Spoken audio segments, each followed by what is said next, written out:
Donc personne t'avait dit que t'aurais des problèmes de cul. Ton pénis est minus, ta schneck est saugrenue. C'est comme si t'avais pas un pas gros souci. Avec ton trou du snooze, ta moule, tes murs, tes tites, ou bien ton zizi.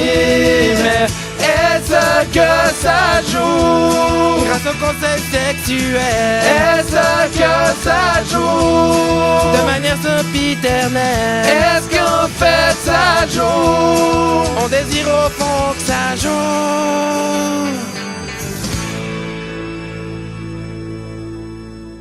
Cher Sexomax, j'ai 50 berges et rien ne va plus. J'ai chaud, j'ai froid, j'ai mal sous les dessous de bras. Le soir, je suis fatigué, mais que je suis fatigué, je dors pas. J'ai plus envie de baiser, plus envie de rigoler. Mes tifs sont tout cassants et mon schnarifle est desséché. Puis j'ai plus mes règles. Que de faire? Signé Fibs.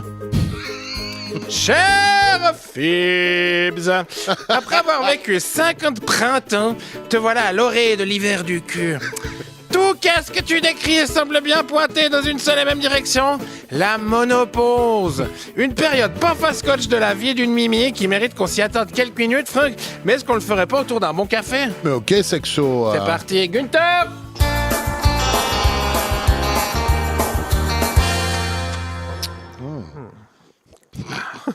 Délicieux ce café.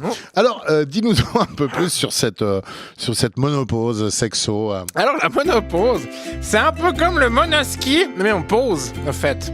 C'est-à-dire que c'est long, puis c'est chiant.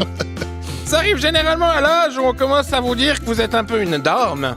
C'est-à-dire autour de 50 piges. Et quoi de mieux pour fêter son jubilé, Franck, que d'être privé à tout jamais de la faculté de faire des babies en la rotant bien physiquement et mentalement? Eh ben, tout. Mais c'est pourtant bien ça que dit se passe au moment de la ménopause. C'est au fond la fin de la période reproductive chez les petites babies. D'accord. Et alors, c'est normal ce que traverse Fibs? Tout à fait. En fait, Fibs, elle a l'air de se situer de qu'est-ce qu'on appelle la périménopause. Que c'est comme le vestibule d'entrée de la ménopause, mais contrairement au vestibule d'entrée de, par exemple, chez votre dentiste ou par exemple chez votre toiletteur pour guêpes, qui fait 1,52 m, celui-là de la ménopause, il fait par exemple 2 ans ou par exemple 7.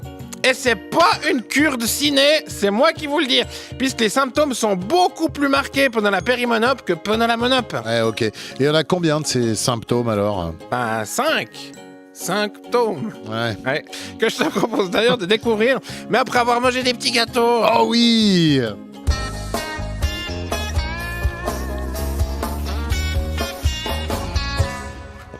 Alors, c'est 5 psaumes. Ouais. 5 psaumes sexo. Ouais. Ouais. Alors, first but not least, des bouffées de chaleur. Ouais. Qui vous donnent l'impression que vos tchouches sont des réacteurs nucléaires en pleine fission et qui vous empêchent de pioncer. Deuxième, une grosse envie de papiner à cause que les hormones sexuelles diminuent. 3, une sécheresse généralisée de la tête au cul en passant par la peau, la tignasse et la coquille Saint-Jacques. 4, des petites tenaces à chouiner pour un ya, pour un nichte. Et 5, les Anglais qui débarquent un peu, que ça leur chante jusqu'à ce qu'ils viennent plus du tout. C'est du reste après 12 mois sans rules que vous serez stampelisé monop pour de bon. Bah, ça a pas l'air triste, hein. Ben, comme d'hab. La tristesse varie vachement d'une nénette à une autre. Il y en a des comme Fibs, qui se prendront les 7 plaies d'Égypte en plein châssis, puis d'autres pour qui ça ira. Quoi qu'il en soit, ça reste une période toujours difficile de voir ses ovaires aller acheter du pain à la boulangerie puis plus jamais revenir. Du coup, faut faire vachement gaffe parce que qu'est-ce qu'on mange, à qu'est-ce qu'on boit, faire du cardio, diminuer son stress et puis si ça va pas, il y a toujours les médocs, mais bon. Ouais, mais bon, tu l'as dit, hein. Eh bien, on espère que Fibs sera au moins rassuré d'avoir quelques infos sur son état, même si ça ne rendra pas forcément plus facile ce qu'il attend. Courage, merci Sexomax et à la semaine prochaine. On est censé faire un gag de fin maintenant. Hé, Joey, t'es trop con! 3. Chut. Wouh!